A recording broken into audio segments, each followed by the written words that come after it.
সবাইকে জয় যিশু, hallelujah, praise the Lord. তো প্রভু যিশু নামে সবাইকে অসংখ্য ধন্যবাদ। যিশুর আলো চ্যানেলে তোমাদের সবাইকে স্বাগত জানিয়ে তো আরও একটি ঈশ্বরের বাক্য নিয়ে মহান ঈশ্বরকে ধন্যবাদ জানাই যে তিনি সময় সুযোগ করে দিয়েছেন ঈশ্বরের বাক্য বলার জন্য। তো এই ভিডিওর মাধ্যমে ঈশ্বরের বাক্য আমরা ঈশ্বরের সুসমাচার প্রচার করতে পারছি, তো সেই জন্য সেই সুযোগ করে দেওয়ার জন্য মহান ঈশ্বরকে ধন্যবাদ জানাই। তো আরেকটি বার সকল খ্রিস্ট ভাই বোনেদের একত্রে সবাইকে জয় যিশু, হালেলুয়া।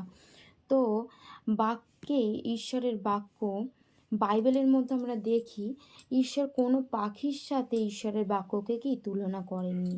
ঈশ্বর বাইবেলের মধ্যে শুধুমাত্র মানুষকেও কি ঈশ্বর সে ঈগল পাখির সাথে তুলনা করেছে, কারণ ঈশ্বর প্রভু যিশু সেই ঈগল পাখির সাথে কি আমাদের বাক্যকেও আমাদেরকে তুলনা করা হয়েছে, যেন আমরা সেই ঈগল পাখির মতন হতে পারি।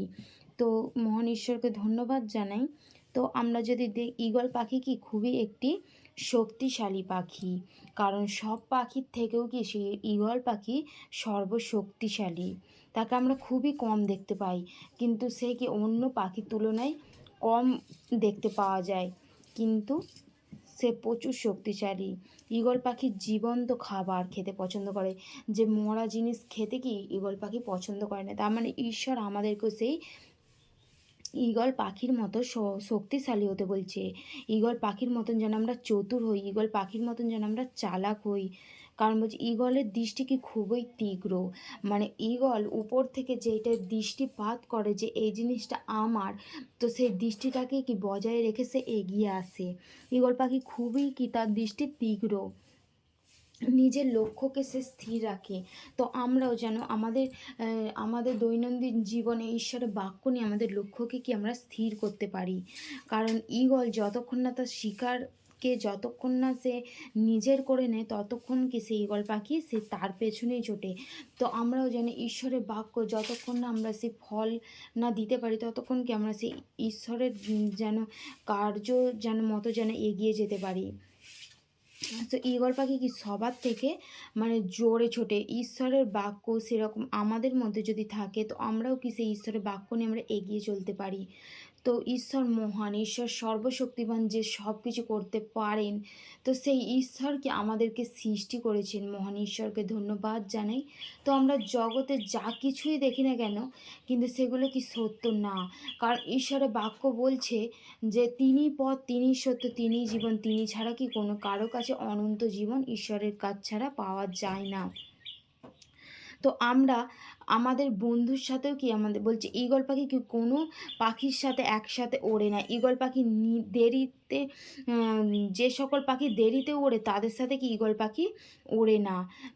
যাদের সাথে তার স্বপ্ন দৃষ্টিভঙ্গি মিলে যায় তাদের সাথে উড়ে, আর যাদের সাথে মিলে যায়। কিন্তু আমাদের বন্ধুত্বটাও কি খেয়াল রাখতে হবে, আমরা জাগতিকের সাথে বন্ধুত্ব করছি না আদমিকের সাথে বন্ধুত্ব করছি। কারণ আমরা জাগতিকের সাথে যখন বন্ধুত্ব করব, সেই জাগতিক জ্ঞান আমাদের মধ্যে আসবে, তাদের মধ্যে যে গুণগুলো আছে সেই গুণগুলো নিয়ে আমরা চলবো। কিন্তু আমরা যদি আদমিক হই, আমাদের যদি আত্মার বন্ধু হয়, আত্মার সাথে আমাদের আত্মা কি মিলে যাবে। তো তখন আমরা কি সেই ঈশ্বরের পথে আরও এগিয়ে যেতে পারবো, কারণ সে আমাদের বুদ্ধি দেবে আত্মিক। তো আমরা কি আরও এগোতে পারবো। মনুষ্য ধন্যবাদ যে যাদের সাথে থাকলে কি আমাদের উন্নতি হয়, সঙ্গ মিলে যায়। কারণ আমাদের সঙ্গ যদি না এক হয়, তখন আমরা খারাপ পথেই চলে যাব। কিন্তু আমাদের সঙ্গ যেন এক হয়, দৃষ্টিভঙ্গি যেন আমাদের এক হয়। কারণ ঈগল পাখি সেই ঝড় কি আমাদের জীবনে আসে, ঝড় আসে, সেই ঝড় এলে কি ঈগল পাখি এগিয়ে যায়। ঈগল পাখি সেই ঝড় এলে পিছিয়ে যায় না, অন্য পাখি নিজের বাসায় ঢুকে যায়, কিন্তু সেই ঈগল পাখি কি ঝড় এলে এগিয়ে যায়, চ্যালেঞ্জ নিয়ে এগিয়ে যায়। কারণ যেই ঝড়টাকে কি আমি অতিক্রম করব, চ্যালেঞ্জটাকে কি আমরা অতিক্রম করব, সেরকমই আমাদের জীবনে যখন চ্যালেঞ্জ আসে, আমাদের জীবনে যখন ঝড় আসে, সেই ঝড়কে পিছনে ফেলে রেখে যেন আমরা এগিয়ে যাই। মনুষ্যকে ধন্যবাদ। 40 বছরের পর কি সেই ঈগল পাখির শক্তিটা কমে যায়, সে কি দুর্বল হয়ে পড়ে। তো মহান ঈশ্বরকে ধন্যবাদ জানাই। তো ঈগল পাখির ন্যায় আমরা যেন চতুর এবং চালাক হই, এবং আমরা চোখ কান যেন খুলে রাখি, কারণ ঈশ্বরের বাক্য আমাদের কি বলছে, আমাদের ঈশ্বর কোন পথে চলতে সাহায্য করছে। তো সেই জন্য মহান ঈশ্বরকে ধন্যবাদ জানাই। সবাইকে জয় যিশু, হালেলুয়া, প্রেজ দ্য লর্ড। ঈশ্বরের বাক্য ঈশ্বর আশীর্বাদ করুক। জয় যিশু, হালেলুয়া, আমেন।